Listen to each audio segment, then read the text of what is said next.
I want to have a conversation with y'all about unapologetically getting rid of all things, people, and situations that no longer belong in the new season of your life. Some of y'all came up with New Year's resolutions.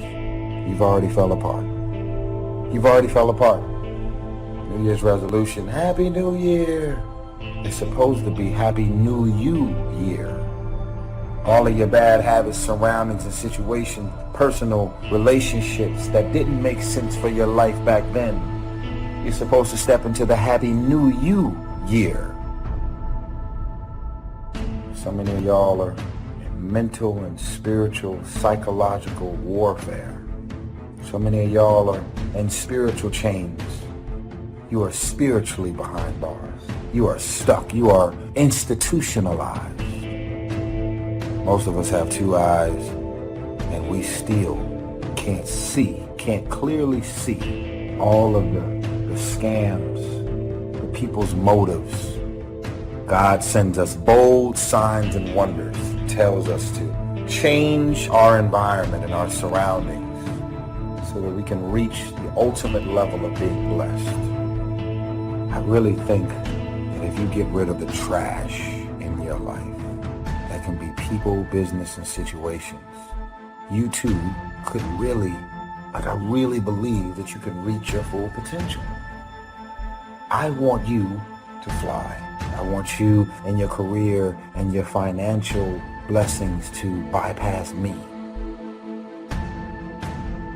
This is a good word for anybody who you've been dealing with depression, but you've been drinking to get through it. Now, depression is something that happens to a lot of us. I mean, I don't know anybody who hasn't had a season of darkness in their life.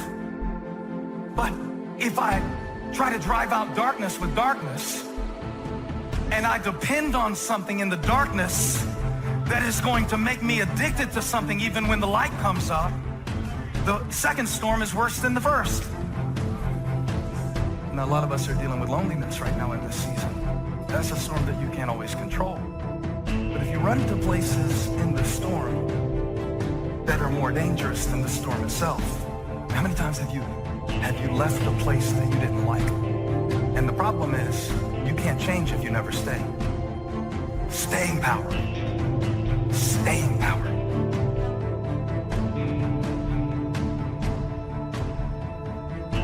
A subject that altered my life forever. It was just unbelievable.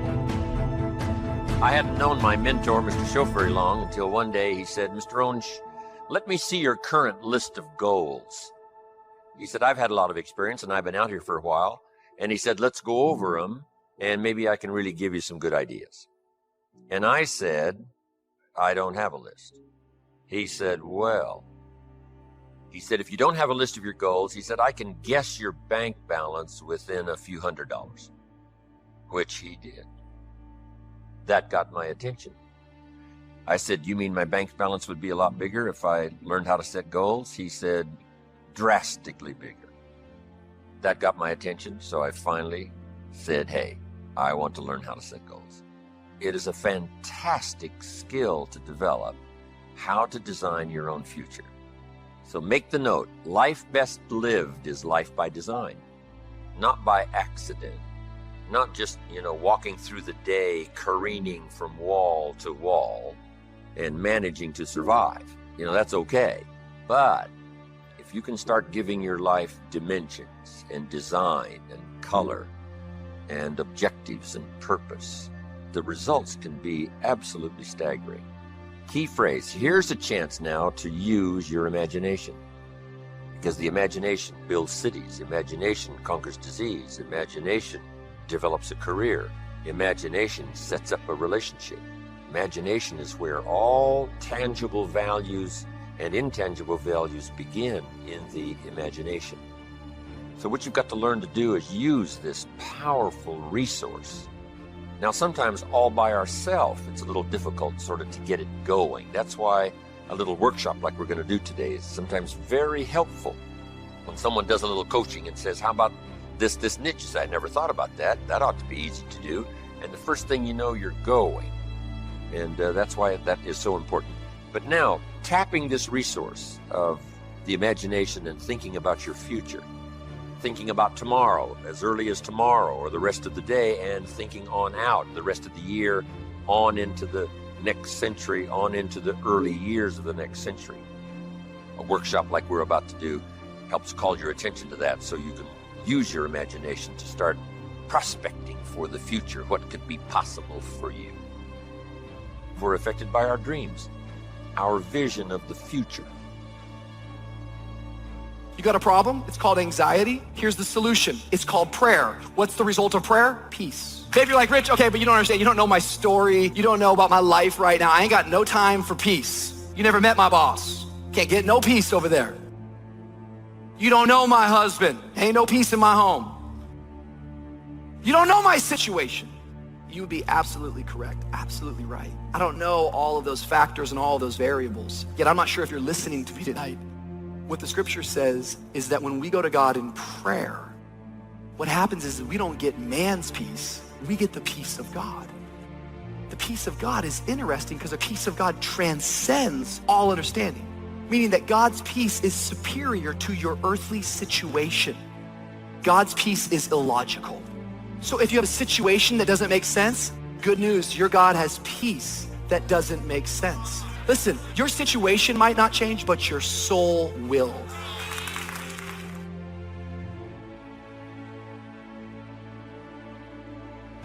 When what you were guiding by goes away and every day just looks the same and feels the same, now I get the feeling like this is endless. Now I get the feeling like maybe these chains are never gonna break. This storm is never gonna cease.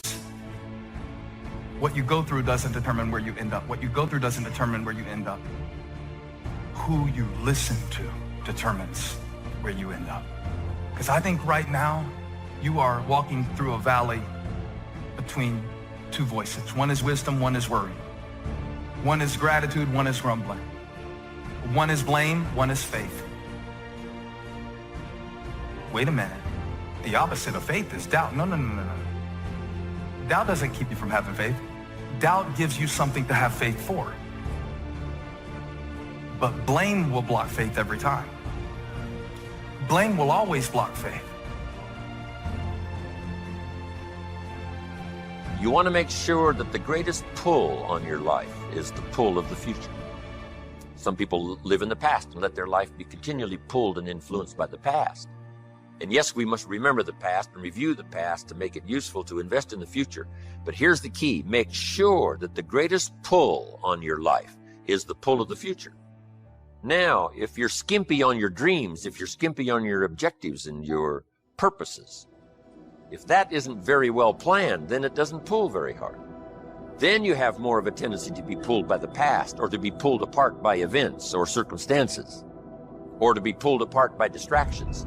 So in order to save yourself from being pulled apart by distractions or pulled back to the past, you want to now start really designing the future so that the greatest part of your attention and focus and pull, like a magnet, pulls you forward into the future to accomplish your goals. If you take a seed and throw it on the concrete and walk off, the sun just burn it up.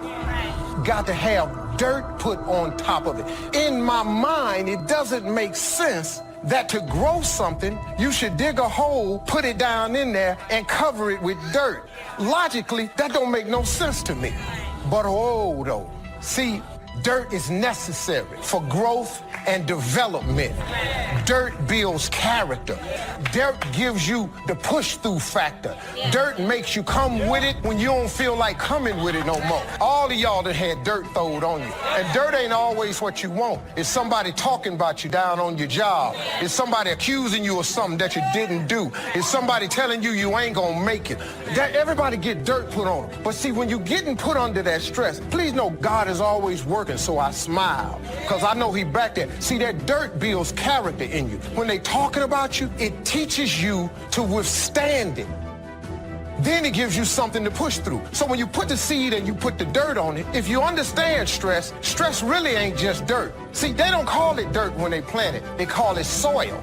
Because see, soil has nutrients in it. What the nutrients, when people talking about you, dogging you, lying on you, backbiting, stealing from you, they're actually putting nutrients in you. They are building character. You got character now. And now the dirt is necessary so you can prove yourself. Everything you see above ground that blossoms and plants and grows and that's beautiful, it was underground one time. But if you're weak in learning to set goals, if you haven't really worked on this that we're going to work on, then that is a solution you need to consider. Goals are like a magnet. They pull. The stronger they are, and the more purposeful they are, the bigger they are, the more unique they are, the stronger they pull. If you have excellent goals and high dreams, here's what they also do. They pull you through all kinds of down days, down seasons. They pull you through a winter of discontent. They pull you through distraction on every side that says, look here, look here, look here. Strong, powerful dreams like a magnet pull you through that. Strong dreams and goals pull you through a disaster. Some people get swallowed by the disaster because they have nothing on the other side of the disaster to pull them through. A bad day can almost overwhelm you if you don't have something really purposeful to go for at the other side of that day. At the other side of the difficult time, at the other side of the down time. If you've got plenty out there to attract and pull, it'll pull you through all these things. And very little of it will attach itself to you. You'll be able to get through some of the most difficult times if you have this spectacular vision ahead of you of where you're going and what you're going to accomplish. Getting through will be easy or easier. So, learning to set goals, it is an incredible experience. Once I learned it, it transformed my life forever. Being here today is an accomplishment of my goals. When I travel around the world and sit on an airplane, I say, I dreamed about this one day. I used to go to the airport and watch the planes fly away, and I said, one of these days, I'll be on one of those planes. I dreamed about it. I dreamed about the other side of the world. I'd never been to Italy, but I dreamed about it. I'd never been to South Africa, but I dreamed about it. Sure enough, step by step and country by country and flight by flight, I started checking them off my list. It was the most exhilarating feeling. Powerful to set those goals, reach out there into the future, design something to the best of your ability, refine it as you go, tear it up periodically if you want to, set a whole new list. It's your life, it's your future. But now I would like to do it in a very simple, easy manner that you can follow, so that you can use it for the future to pass on to your children, or if you got a little group that you train and teach, or your management and salespeople, you can use this with others. So what I'm going to go through with you here is sort of a model. Sort of, if I rush you just a little bit on getting through this model, at least I will leave you with the model that you can use later. And not only use later, but use later to pass on to someone else in some manner. So, having laid this background now, here's what I want you to do. Get a fresh piece of paper. And this is called now the workshop. And on this workshop now, I want you to write down the question and then do the exercise. First question, list what 5 things have you accomplished that you're already proud of? What 5 things have you already accomplished that you're proud of? Now, primarily what this is for is to, give you credit for what you've already accomplished. Shelf said to me, Mr. Owen, you've already been setting goals. You've already gone for something and you've achieved it.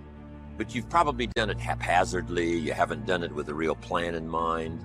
And you've accomplished some things. Now, if you start deliberately doing it, can you imagine how you can multiply the effect by 5, by 10, by 20, by 100? I finally got the message. So first of all, he wanted to make sure I got credit for the things that I had already accomplished, especially in my own mind. Whether it's an accomplishment to someone else doesn't matter now, just so you recognize it for yourself. Now that you've done that little workshop, here's the second question. This is going to take some time now. What do you want in the next 10 years? What do you want in the next 10 years?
Now, under this, what do you want in the next 10 years? That is the question. I want you to make a list of at least 50 items. Now, here's what I want you to do. I want you to just write as fast as you can. Don't give any much detailed thought to it, of what you want in the next 10 years. And just let your mind run free. Now, also remember this. This is not what you think you can get. This is what you want. If it all fell into place and you could have everything you wanted in the next 10 years, what would you take? If somebody promised you can have anything you want in the next 10 years, what do you want? I want you to approach it that way, because it's not important to think, what do I think I can get? I want you to now think about what you want in the next 10 years. And put them one under the other, not side by side, but one under the other, because we're going to do something with this list when you finish. You don't have to just be shortchanged on this list. I mean, this list can go on and on and on. And if you're working this workshop and you've got plenty of time, you just, give it plenty of time until everybody's pretty thoroughly, ready now with this list. But now here's what I want you to do with this list. I want you to go through the list now, one item at a time, write down the list, and I want you to give each item a 1, a 3, a 5, or a 10 by saying, that's about a 1-year goal, that's about a 3, that's about a 5, that's about a 10. I want you to look at each item, write down the list, and give it a 1, 3, 5, or 10. Now, here's what I want you to do with this list. I want you to look at each item that you've numbered number 1, and I want you to pick out the 4 most important and identify them somewhere. Either make a new list of the 4 most important 1-year goals, or circle them, or put a star or something beside it. What are your 4 most important 1-year goals? Now that you picked the 4 most important 1-year goals, here's the next question. Why?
Why are those 4 goals important to you?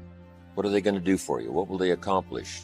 Why did you pick those? Why? Why are those goals important? Just 3 or 4 sentences. If we don't have time to complete it, you can complete it later. If you have plenty of time doing this workshop, you just take the time. Why are those 4 goals important to you? Okay, put a little star there now. Those little stars mean finish later. Okay, because you can continue on with this, long after this workshop is finished, and then use it as a model to teach. Remember, study, practice, teach. Now, make these notes.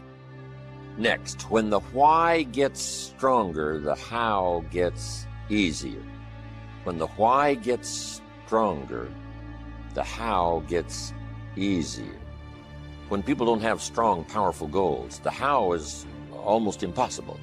The how is too difficult. How to do it seems like, how can I ever accomplish this?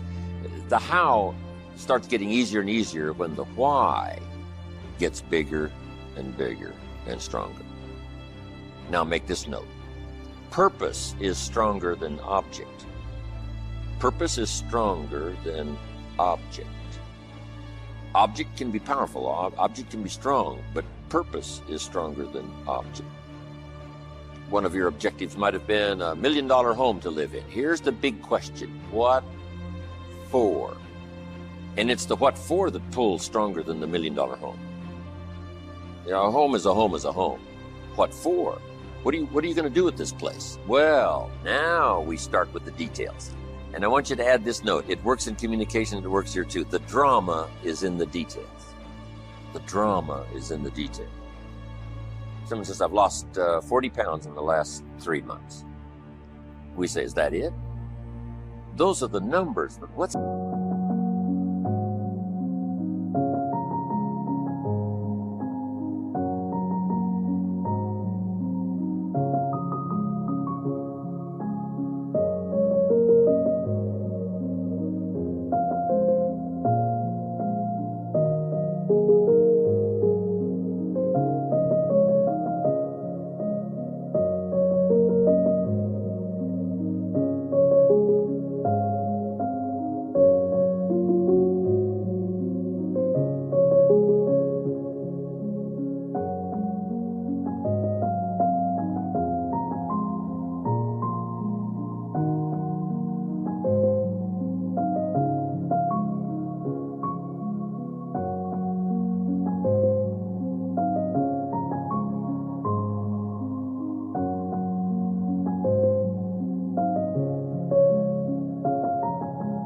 the detail. How did you feel before? Well, let me tell you what. Now they start the drama by giving us the details. How do you feel now? Wow, what a difference 40 pounds later. And this person starts to describe what it's like now versus what it was like before. The drama is in the details. This is what you've got to do. $1 million home? What for? So everybody can see it from the street? That's okay, but there's got to be some more reasons. What do you want to do with this home? And then you start saying, hey, it's going to be the center of activity. You can't believe what's going to go on in this home. And you just keep describing it. And that drama now starts to really tap your imagination. And imagination is the beginning of reality. You can't imagine how close imagination is to reality until you start practicing this craft of turning nothing into something, imagination into tangible, the real stuff. How close is the real stuff? You can't imagine how close. If you start tapping into this resource of your imagination, so that your purpose becomes much stronger than the object. The object is powerful and it'll pull, but the purpose is unbelievable. We must all pay the price, but the price gets easy if the prize gets large. The price gets easy if the prize gets sufficient. It's like disciplines. What a small price to pay for good health. What an easy thing to do, an apple a day. I mean, a few things gives you such an incredible return that the price almost disappears. Promise is stronger than object. You got that? The bigger and the more powerful the why, the how gets easier and easier and easier.